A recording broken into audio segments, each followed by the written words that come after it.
Marcos, hermanos, Marcos capítulo 14. Marcos capítulo 14. Con las risas parece que ninguno de ustedes me creyó que yo estaba levantando eso, ¿verdad? Solamente el hermano Juan que llegó y yo le dije, él dijo, oh, impresionante. Hermanos, en este día vamos a estar viendo los versículos 43 al versículo 52 del libro de Marcos capítulo 14. Y quiero que veamos este mensaje titulado La respuesta del Padre. La respuesta del Padre. Los versículos 43, 44 y 45 vamos a estar viendo en este bosquejo la respuesta del Padre por medio de una traición. Versículos 46 al 49 vamos a estar viendo la respuesta del Padre en medio de un arresto de Jesús. Y vamos a terminar con los versículos 50 al 52, viendo la respuesta del Padre en el abandono, en medio del abandono que el Hijo Jesucristo sufrió. Alguien dijo, hermanos, por ahí, si Dios no controla todo, Él no controla nada.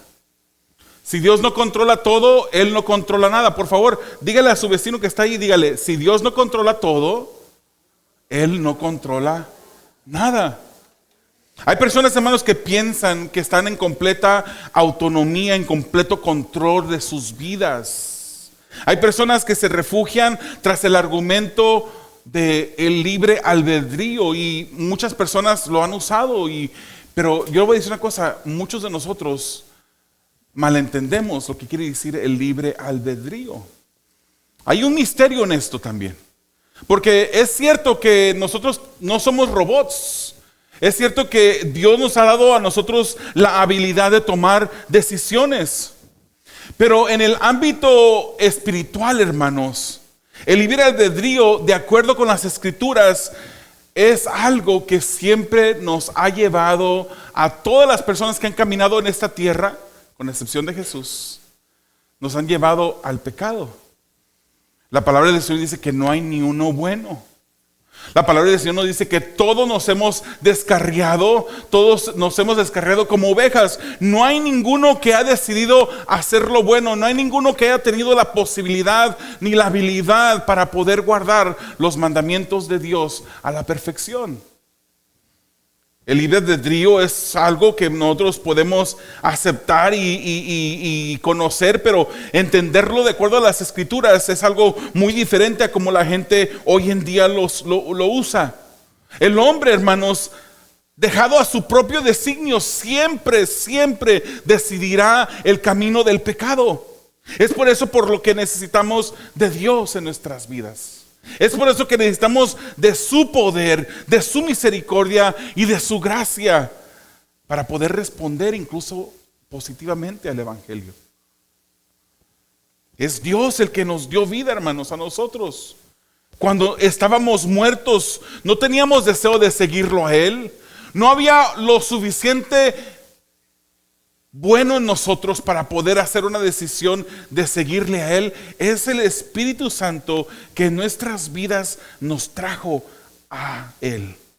Hermanos, Dios está en control de todo. Si Él no lo controla todo, Él no controla nada. Él tiene un plan soberano que llevará a cumplimiento todos sus propósitos a través de ese plan. En el Hijo vemos en este pasaje cómo Él le da la respuesta. Se recuerda, la semana pasada estuvimos viendo el pasaje donde Jesucristo en agonía lloraba en el huerto del Getsemaní, pidiéndole al Padre, hace 2 semanas, pidiéndole al Padre, Señor, si es tu voluntad, Padre, si es tu voluntad, que pase de mí esta copa. Pero Él decía, pero no se haga mi voluntad, sino sea hecha tu voluntad. Dios es un Dios que está soberano, que es soberano, que cumplirá todos sus propósitos, hermanos. Dios el Padre respondió, y uno dirá, posiblemente no habrá respondido, no hizo lo que Jesucristo quería que hiciera. Jesucristo estaba pidiendo que pasara de Él esta copa y no pasó esta copa, sino que la copa de la ira de Dios se fue derramada sobre su Hijo completamente. Y uno diría, ¿qué fue lo que pasó ahí? Pero podemos entender, hermanos, que Dios respondió a la petición de Jesús. su hijo. Porque su hijo dijo, si fuera tu voluntad, que pase de mí esta copa, pero no se haga conforme a mi voluntad, sino tu voluntad sea hecha. Hermanos, Dios el Padre respondió. El Padre decidió que los planes que fueron diseñados desde antes de la fundación del mundo fuesen hacia adelante, continuaran. Su soberanía, la soberanía de Dios, su control, su voluntad, sus propósitos continúan siempre, hermanos. Nadie puede estorbar los planes de Dios. Nadie. Su soberanía, hermanos, siempre está en control de todo. Sabemos, hermanos, que nadie es ordenado por medio de Dios o por parte de Dios a pecar. Dios no induce a nadie a pecar. Eso lo conocemos claramente por las Escrituras. Él usa las intenciones de un corazón pecaminoso, las decisiones propias del ser humano y a través de toda la historia y las acciones pecaminosas de toda la creación para llevar a cabo sus propósitos. Hermanos, incluso el enemigo, el diablo, está bajo su soberanía. No hay nada que no esté bajo la soberanía de Dios. El enemigo no puede actuar, no puede hacer nada si Dios no está controlando esa situación. No podemos inculpar a Dios de pecar, No podemos decir que Dios puede ser tentado por el pecado porque no lo puede ser.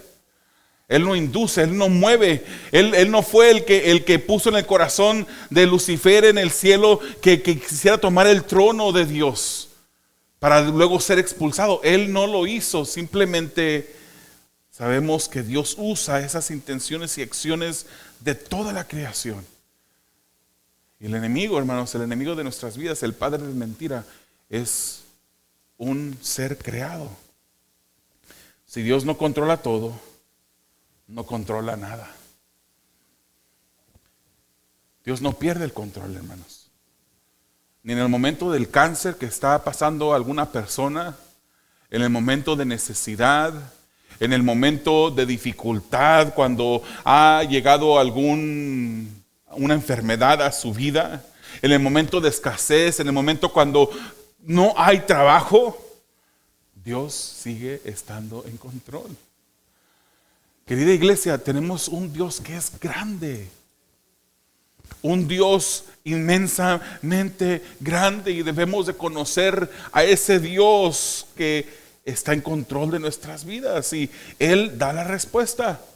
Es el Dios que estuvo dando la respuesta por medio de una traición, por medio de un arresto y un abandono que vamos a ver el día de hoy. Vamos a ver la primera porción, la respuesta del Padre en la traición. Dice el versículo 43 de Marcos 14. En ese momento, mientras Jesús estaba todavía hablando, llegó Judas, uno de los 12 discípulos, acompañado de una multitud con espadas y palos de parte de los principales sacerdotes, de los escribas y de los ancianos. Y el que lo entregaba les había dado una señal diciendo: al que yo bese, lo prenden y se lo llevan con seguridad. Cuando llegó Judas, inmediatamente se acercó a Jesús y le dijo: Rabí, y lo besó. Hermanos, ya Jesús se recuerda que hace 2 semanas, cuando estuvimos viendo el pasaje anterior, habíamos visto cómo Jesús había animado a sus discípulos a que oraran. Él se apartó con 3 de ellos. Pero después de haberse apartado con 3 de ellos, Él se aparta de esos 3 y se va a orar y regresa con esos 3 y les dice: no habían podido orar ni siquiera 1 hora. Y Él hace esto más de una ocasión. Él tenía, aún en esa agonía, Jesucristo tenía el cuidado de sus discípulos. Aún cuando Jesucristo intercedía por ellos, ellos debían también de estar orando.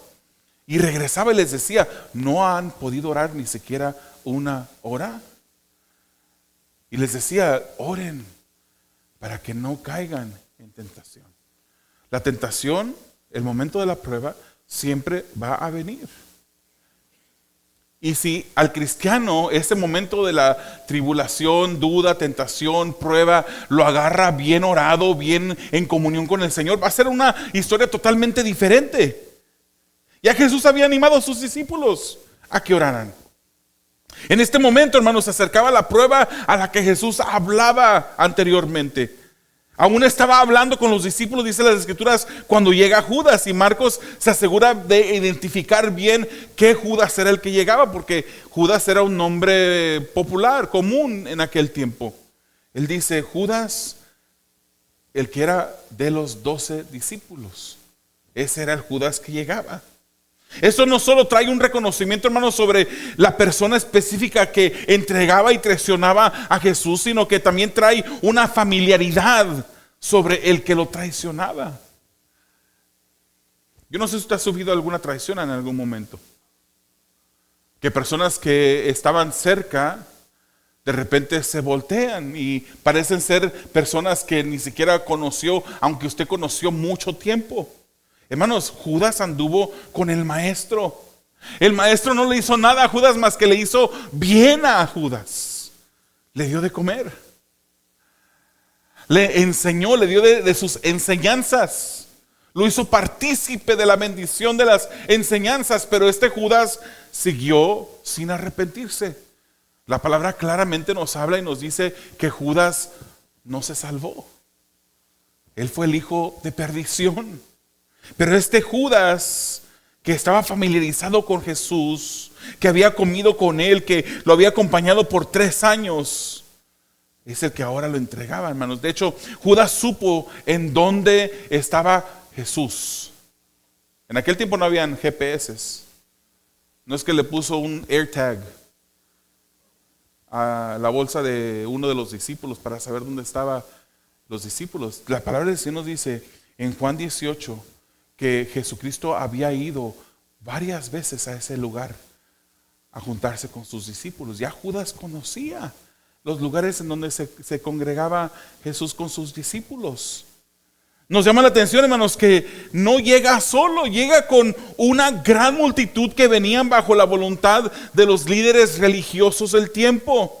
Juan menciona en el capítulo 18 que venía con una tropa romana. La tropa romana podría componerse de hasta 600 soldados que habían llegado con Judas. Y aparte de esa tropa romana llegaron varios guardias de los religiosos. Nos parece que había preocupación de los religiosos que Jesucristo se fuera a escapar, que fuera a tratar de resistirse, que los discípulos hubieran tratado de hacer un plan para defender al maestro, porque enviaron una fuerza tal que ellos querían asegurar el suceso. No importa cuántos soldados hubiesen enviado, sabemos que Jesús, siendo completamente hombre, verdaderamente hombre, era también verdaderamente Dios.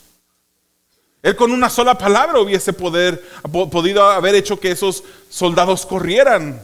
No solamente 600, 6,000 o 600,000, el número que fuera. Pero ese no era el plan de Dios. Las escrituras se tenían que cumplir y Jesús se tenía que someter bajo el plan de Dios. Él mismo lo dijo, he venido a hacer la voluntad del que me envió. Él vino a hacer la voluntad de su Padre. Hermanos, ese es el ejemplo que el Señor Jesucristo nos deja para nosotros el día de hoy. Que nosotros hagamos su voluntad. Y usted dirá, pero es que no sé cuál es la voluntad de Dios. Ore. Pídale a Dios que le revele su voluntad. Caminemos, que cada paso que demos, hermanos, lo demos en la voluntad de Dios. No nos preocupemos qué pasará 50 pasos adelante. ¿Cuál será, Señor? Yo quiero un plan. Muchos de nosotros somos así. Queremos un plan detallado de lo que debemos de hacer cada día. ¿A dónde debemos de ir? ¿Cuál puerta debemos de tocar? Pero solamente, hermanos, preocúpese de ese próximo paso.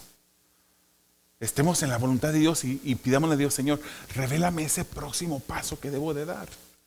Para que ese paso que demos, nos mantengamos dentro de la voluntad de Dios. Ya dando ese paso, entonces pidámosle al Señor, Señor, ¿cuál es el próximo paso que debo de dar? Estos líderes religiosos mandaron suficiente fuerza para tratar de atrapar a Jesús, hermanos. Pero Juan nos dice que cuando se acercaban, él preguntó: ¿a quién buscan?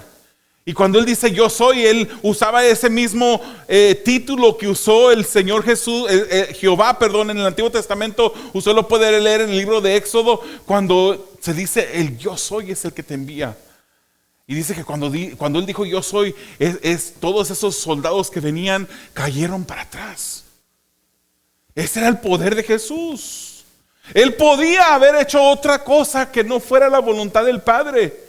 Tenía la posibilidad, la habilidad. Aunque si nos metemos más a fondo, más en la teología, uno diría, no, eso no es lo que podía hacer, porque Él vino a hacer la voluntad del Padre. Él se quería mantener en la voluntad del Padre. Podemos ver, hermanos, que Jesús era una persona que se miraba común y corriente. No se miraba, no había un brillo especial en su rostro. No traía una vestidura de realeza. Traía una vestidura común y corriente, unos zapatos comunes del tiempo. Él tenía un aspecto común de las personas que vivían en aquel tiempo. Porque Judas tuvo que decirle: aquel al que yo bese, ese es. Cuando ustedes me miren que yo bese a ese, con toda seguridad, ese es, agárrenlo, apréndanlo. Tal hipocresía, hermanos, es difícil de encontrar. Aparte de ser obvio que esto no era cualquier beso, hermanos, los evangelistas mencionan o documentan este beso usando una palabra que en el original significa besar con fervor. Judas no le dijo, lo besó con fervor a Jesús. Tal hipocresía es difícil de encontrar. Personas que aparentan una devoción, un amor tal, pero por dentro tienen una intención malévola. Y cuando se acercó Judas, hermanos, con mucha emoción lo llama Rabí y lo besó. Ha habido momentos, hermanos. Ha habido momentos, no sé si usted ha visto ciertos videos. El día de ayer me tocó ver un video en la que en un servicio está el pastor al frente solo, está la plataforma sola, él no está arriba de la plataforma, está abajo y él está hablando y está a punto de orar. Y de hecho comienza la oración y un niño se trepa al escenario y empieza a correr. Y detrás de él va el abuelito y luego parece que este niño tenía un hermanito también, porque el otro hermanito también sube y empieza a corretear mientras que el pastor está tratando de orar. Eso obviamente no es algo planeado, es algo que sucedió sin haberlo planeado. Esas cosas en el ámbito de Dios no ocurren. No es que Judas se estaba metiendo en la cena, en la obra de Dios, estaba tratando de hacer algo que Dios no estuviera controlando. En Dios, hermanos, esto no es posible. Judas no era un elemento que Dios no consideró y que de repente podría arruinar su plan. Dios está en control en todo momento y en todo momento estaba en control. Recordemos que después de ser vendido a la esclavitud, José en el Antiguo Testamento, cuando él es vendido por sus hermanos, fíjese. Él es vendido por sus hermanos y termina de esclavo en Egipto. Y pasa por muchas vicisitudes, muchas dificultades, José. Y este mismo José, al final, cuando Dios lo levanta y lo pone como segundo en el mando de Egipto, llegan sus hermanos, los mismos que lo vendieron a él. Llegan sus hermanos a comprar comida porque había una hambruna en aquel tiempo. ¿Se recuerda lo que José hizo? José no arremetió en contra de sus hermanos. Más bien él los consoló y les dijo en Génesis 50:20, ustedes pensaron hacerme mal, pero Dios lo cambió en bien para que sucediera como vemos hoy y se preservara la vida de mucha gente. ¿Quién cambió en bien? ¿Quién lo cambió en bien? Dios. Él dice, pero Dios lo cambió en bien. Ustedes quisieron hacerme mal, pero Dios lo cambió en bien, porque Dios estaba en control en ese momento. José estaba en ese pozo donde habían primero decidido, antes de venderlo, lo habían decidido que lo iban a dejar ahí, que se muriera. Después el hermano mayor aboga por él, lo sacan y en ese momento lo venden a unos que iban camino a Egipto. Dios estaba en control en todo ese momento, hermanos. Dios no puso en el corazón de los hermanos aventarlo en esa cisterna. Dios no puso en el corazón de los hermanos el enviarlos a... Eso es pecado. En vender a su hermano es pecado.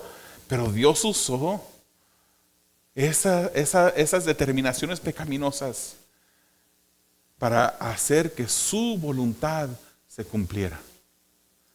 Ahí venía la simiente. De ahí vendría Jesús.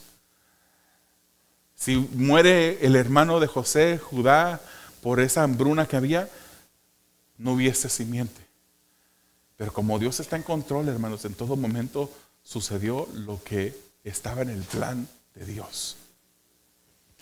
¿Por qué te preocupas, hermano? ¿Por qué te preocupas cuando se llega el momento de pagar las utilidades, la renta, la hipoteca? ¿Por qué te preocupas? Si tienes un Dios grande. José no era un preferido de Dios. Dios mismo no hace excepción de personas. Dios nos ama a nosotros. Dios ama a sus hijos con un amor maravilloso. ¿Por qué nos preocupamos cuando no hay trabajo? ¿Por qué nos preocupamos, hermanos, cuando el diagnóstico del doctor ha llegado y no es tan favorable, tan bueno? ¿Por qué nos preocupamos si tenemos a un Dios que todo lo puede, que está en control en todo momento, hermanos? En una ocasión escuché a un hermano decir, él estaba sufriendo de cáncer y estábamos en el tiempo del COVID y ese hermano dijo, si me muero, no va a ser el COVID el que me mató. No va a ser ni el cáncer el que me mató. Es Dios el que ha determinado que hasta aquí llegara mi vida. Hermanos, ¿por qué nos preocupamos? Andamos preocupados por diferentes situaciones del día de hoy, hermanos, que muestran a veces que tenemos una confianza, una pseudo confianza en Dios. Que no tenemos una confianza como debemos de tenerla en Él. Las acciones de Judas, hermanos, no sorprendieron a Dios. Él no se metió dentro de una cena inesperadamente para Dios. No. Dios usó la traición de Judas para ser incluida dentro de la respuesta a Jesús. Señor, no se haga mi voluntad, sino sea hecha tu voluntad, le dijo al Padre. Esta era la respuesta del Padre. Usar de la traición, del pecado de Judas para llevar a cabo sus propósitos.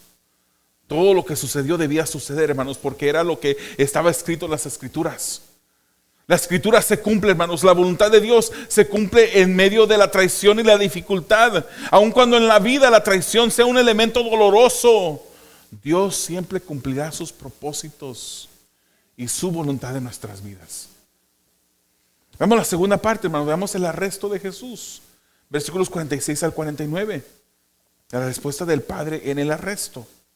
Entonces ellos echaron mano a Jesús y lo prendieron. Pero uno de los que estaban allí, sacando la espada, hirió al siervo del sumo sacerdote y le cortó la oreja. Y dirigiéndose Jesús a ellos les dijo, como contra un ladrón han salido con espadas y con palos para asegurarse que me arrestaban. Cada día estaban con ustedes en el templo enseñando y no me prendieron. Pero esto ha sucedido para que se cumplan las Escrituras. El momento después del beso fue el lugar para otro paso más en el plan divino. Después del beso, la respuesta del Padre a la petición de su Hijo continuaba. Lucas 22, hermanos, que es el pasaje paralelo en el libro de Lucas, registra las palabras de Jesús después del beso. Él voltea con Judas y le dice, ¿con un beso entregas al Hijo del Hombre? con un beso entregas al Hijo del Hombre. Bueno, si vemos este título del Hijo del Hombre, es un título que vemos también en el Antiguo Testamento, lo vemos en Daniel capítulo 7. Y Daniel cuando lo usa está describiendo a este ser, este Hijo del Hombre, como un ser con toda autoridad, con todo poder. Este es Jesucristo, verdaderamente hombre, pero verdaderamente Dios. Él tenía el poder para hacer lo que Él quisiera hacer en ese momento. Él tenía toda potestad, Él tenía todo poder, pero Él decidió someterse a la autoridad, al dominio, a la voluntad, al plan divino de Dios. Los que venían con Judas, hermanos, echaron mano sobre Jesús y lo prendieron. Y no se tardaron, hermanos, los discípulos en querer intervenir. Yo me imagino a los discípulos como esos niños que querían subirse al escenario, ¿verdad? Sin que era el momento de que ellos se subieran al escenario. Que quisieron correr a subirse al escenario cuando no debían. Porque Juan 18 nos dice, Lucas 22, nos dice que los discípulos preguntaron si ellos debían de defender a Jesús. Que si debían defenderlo con espada. Incluso uno, el cual Juan 18 identifica como Pedro, él sacó la espada y va a la defensa de Jesús y corta la oreja de Malco, no Marcos, Malco, el siervo del sumo sacerdote. Y Jesús da la orden, de acuerdo a Lucas, que se detengan y él sana la oreja de ese siervo del sumo sacerdote. Hermanos, Mateo 26 nos dice que Jesús le dijo a Pedro que volviera su espada a su sitio. Hay veces, hermanos, cuando el Señor nos pasa por una situación y nosotros rápido empezamos a buscar cuál es la solución. En lugar de ir en oración, empezamos a decir, ¿qué es lo que voy a hacer? Y sacamos nuestra espada, hermanos. Sacamos nuestra espada. Y queremos intervenir, queremos subirnos al escenario, queremos mover la mano de Dios, queremos cambiar la voluntad de Dios. Nos haría bien someternos a su voluntad. A Pedro le dice, vuelve tu espada a su sitio. Mateo 26, 53 dice, ¿o piensas que no puedo rogar a mi Padre y Él pondría a mi disposición ahora mismo más de 12 legiones de ángeles? ¿Qué te pasa, Pedro? Ya Pedro había escuchado que Jesús había dicho, me van a entregar, me van a arrestar, me van a humillar, me van a avergonzar, voy a morir, pero al tercer día voy a resucitar. Pedro no lo escuchó decirlo una vez, 2 veces, 3 veces lo vemos en el libro de Marcos que lo repite Jesús. Pero Pedro, aún a pesar de haber escuchado la palabra del Señor mismo, sigue tratando de intervenir en el plan. Ay, ¿cómo nos parecemos a Pedro, hermano? No tenemos que tener el nombre de Pedro, ni Pedrita. Nos parecemos mucho a Pedro. No nos gusta a veces la voluntad de Dios para nuestras vidas. Tenemos planes y tenemos sueños para nosotros que no van de acuerdo a lo que Dios quiere para nosotros. Y queremos intervenir. Andamos con la espada siempre desenvainada, cada uno de nosotros. Hermanos, cuando nosotros tenemos una comunión más cercana con Dios, aceptamos su voluntad de una manera mejor. Juan 18:11 nos dice, Jesús le dijo a Pedro, mete la espada en la vaina. La copa que el Padre me ha dado, ¿acaso no he de beberla? Esto es parte del plan, Pedro. Hermano, lo que estás pasando, llévalo al Señor en oración.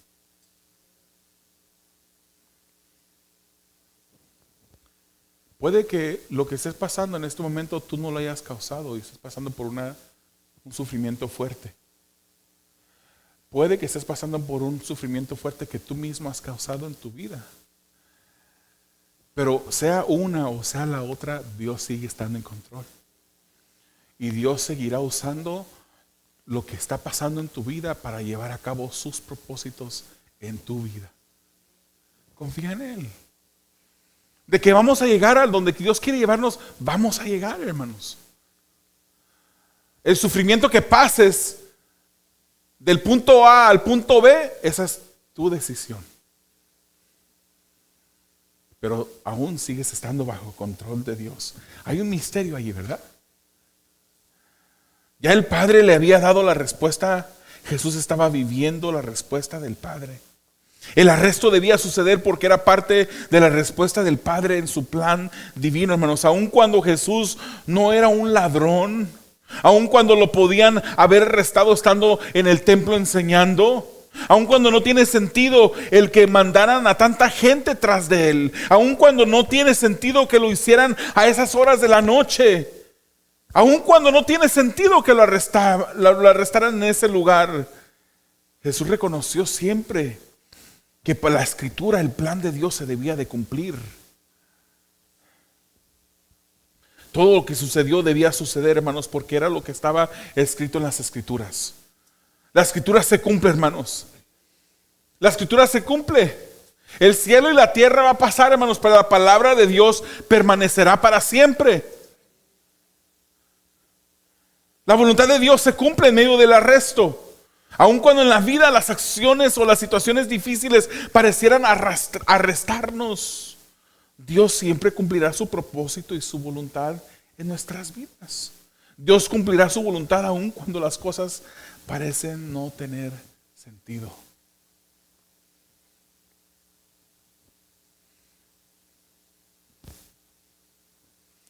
No tiene sentido muchas cosas que estamos viendo el día de hoy, pero Dios está en control.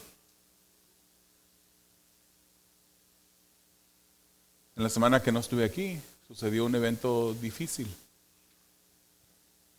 Que no importa qué es lo que usted crea, usted puede decir que fue triste. Que a un padre de familia le quitaran la vida de esa manera. ¿Habrá Dios perdido el control en ese momento? Yo no sé si ustedes saben de quién estoy hablando. Estoy hablando de Charlie Kirk. ¿Habrá perdido Dios el control en ese momento cuando esa persona que le disparó desde una distancia con una arma larga atravesara su cuerpo y él muriera instantáneamente? Él se dedicaba a ir a las diferentes universidades y aunque algunos no estarán de acuerdo con todo lo que decía, pero él defendía la vida sin nacer en el vientre, hermanos. Eso no es un tema político, hermanos.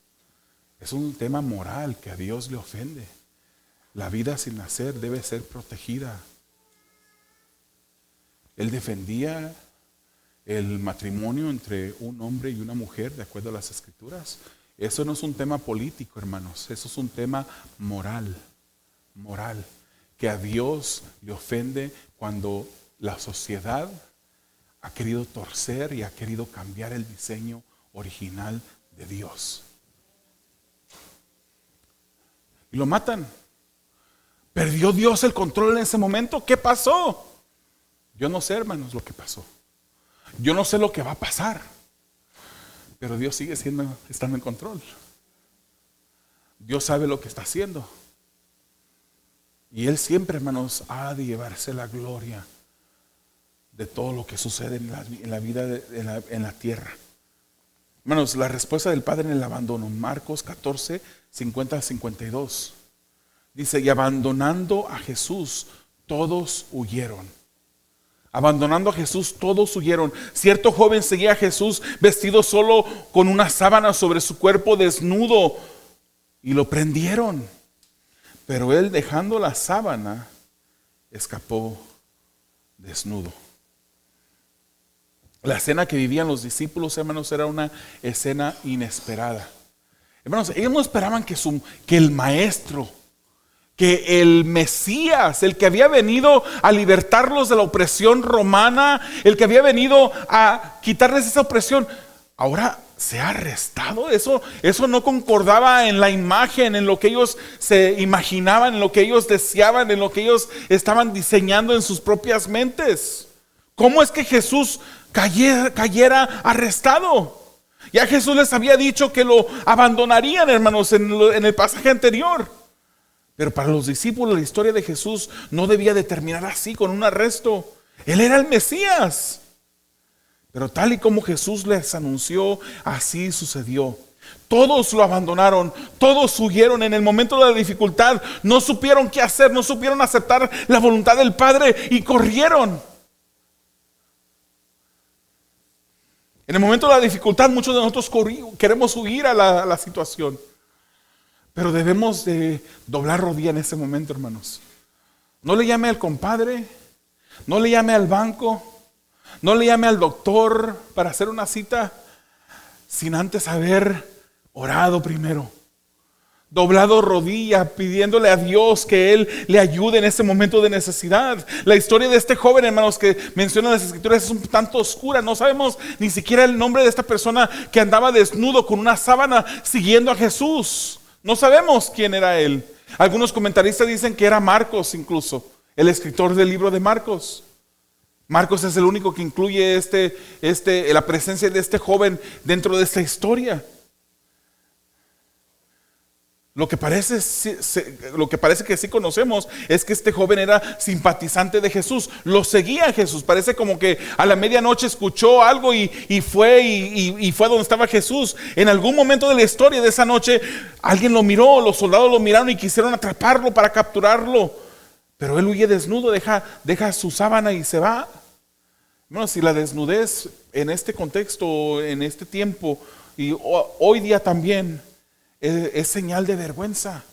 Él huye, él abandona a Jesús. El abandonar a Jesús, hermanos, es señal de vergüenza. El pensar simplemente en abandonar a nuestro maestro es vergonzoso y debería de serlo para nosotros. Ninguno que ha puesto sus manos sobre el arado y piensa volver atrás es digno del Señor. Ninguno. El abandono, así como el arresto y así como la traición, debieron de suceder para que se cumpliera la voluntad de Dios. Esta era parte de la respuesta de Dios, hermanos. Jesús iba rumbo a la muerte. Un paso más se cumplía con la traición y el arresto. Él fue traicionado y arrestado. Con eso se cumpliría la profecía de Salmos 41:9, donde dice: aún mi íntimo amigo en quien yo confiaba, el que de mi pan comía, contra mí ha levantado su talón. Es interesante, hermanos, como leemos en Mateo 26:50, cuando Jesús le dice: amigo, haz lo que viniste a hacer. Le dice amigo a Judas.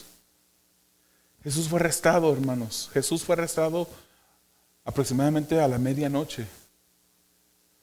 Y unas horas después, como a las 3 de la tarde, Él estaba expirando su último aliento. Jesús iba rumbo a la muerte. Y un paso más se cumplía con el abandono, hasta llegar a la cruz y Él mismo, en agonía, repetir las palabras que en el Salmo 22 están documentadas: Dios mío, ¿por qué me has abandonado? Era la voluntad de Dios que su respuesta a la oración del Hijo culminara en muerte. Era la voluntad de Dios. Él murió para que nosotros pudiéramos vivir. Él sufrió lo que sufrió para que nosotros pudiéramos tener vida eterna en el cielo. Y recuérdese que cada vez que Jesucristo anunció su muerte, Él no dejó el anuncio en solamente a su muerte, sino que dijo: pero al tercer día resucitaré. Esa era la voluntad del Padre. Era la voluntad del Padre aplastar a su Hijo y causarle dolor por tu bien y por el mío. Segunda de Corintios capítulo 5 versículos 14 al 16 dice, pues el amor de Cristo nos apremia, habiendo llegado a esta conclusión que uno murió por todos y por consiguiente todos murieron. Y por todos murió para que los que viven ya no vivan para sí, sino para aquel que murió y resucitó por ellos. De manera que nosotros de ahora en adelante ya no conocemos a nadie según la carne, aunque hemos conocido a Cristo según la carne, sin embargo, ahora ya no lo conocemos así. Ahora Él es nuestro sumo sacerdote que está en el cielo, intercediendo por cada uno de nosotros. Podemos darle gloria al Señor por cumplir su plan. En medio del dolor, en medio del arresto, en medio de la traición, en medio del abandono, Dios cumplía su propósito. Dios cumple su propósito en medio de la circunstancia difícil en tu vida, hermanos. Debemos de someternos a la autoridad de Dios y buscar cumplir su voluntad. Sometámonos a la voluntad de Dios. Glorifiquemos a Dios, hermanos. Quien usa al malvado, quien usa la adversidad, el dolor, la circunstancia difícil para cumplir su voluntad, Él la usa en nuestras vidas. Cerremos nuestros ojos, inclinemos nuestro rostro. Si hay un amigo aquí en esta mañana o que nos escucha en línea, quiero repetir lo que dije hace unos instantes. Jesús murió en la cruz del Calvario para que tú puedas vivir. Pero para esto tienes que venir a Jesús. No te preocupes si no caminas perfectamente, si eres una persona que está batallando con diferentes circunstancias en tu vida. Tú puedes venir a Jesús así como estás. Lo único que Dios quiere es que vengas en arrepentimiento y fe en Jesús. Tú puedes pedirle perdón a Dios en este momento. Tú puedes pedirle perdón a Dios y pedirle que Él te ayude. Él quiere cumplir su voluntad.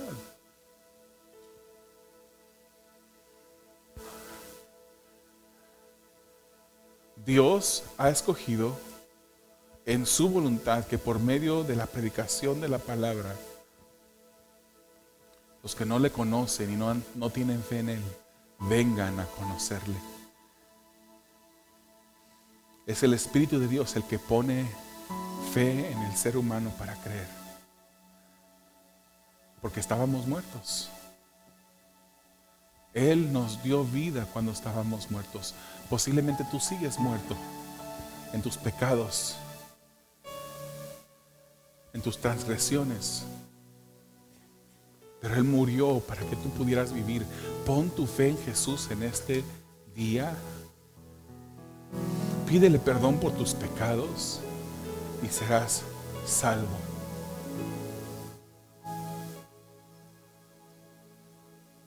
Ahí donde estés, simplemente dile: Señor Jesús, vengo a ti. Perdóname. Dame la fe que necesito para creer en ti. Habla con Él como hablarías con un amigo íntimo.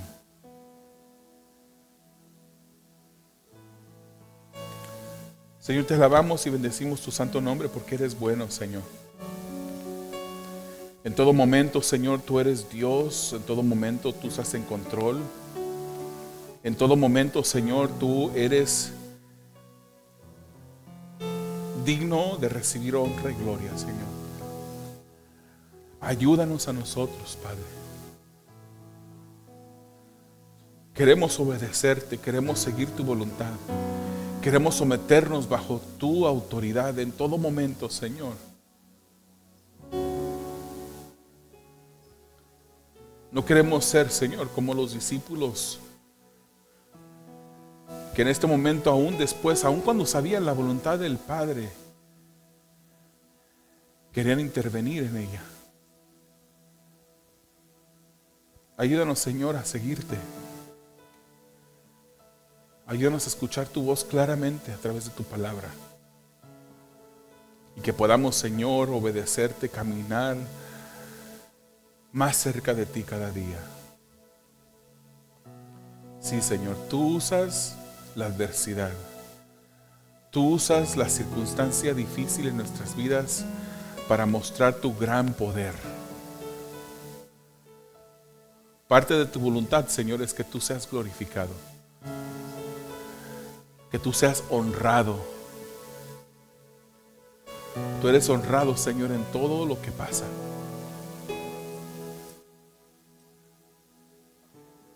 Ayúdanos, Señor, a mantener nuestra vista puesta en ti. Y que podamos, Señor, siempre caminar cerca, obedeciendo tus mandamientos, Señor. Buscando la santidad de nuestras vidas. Para tu gloria, para tu honra lo pedimos. En el nombre de Jesús. Amén.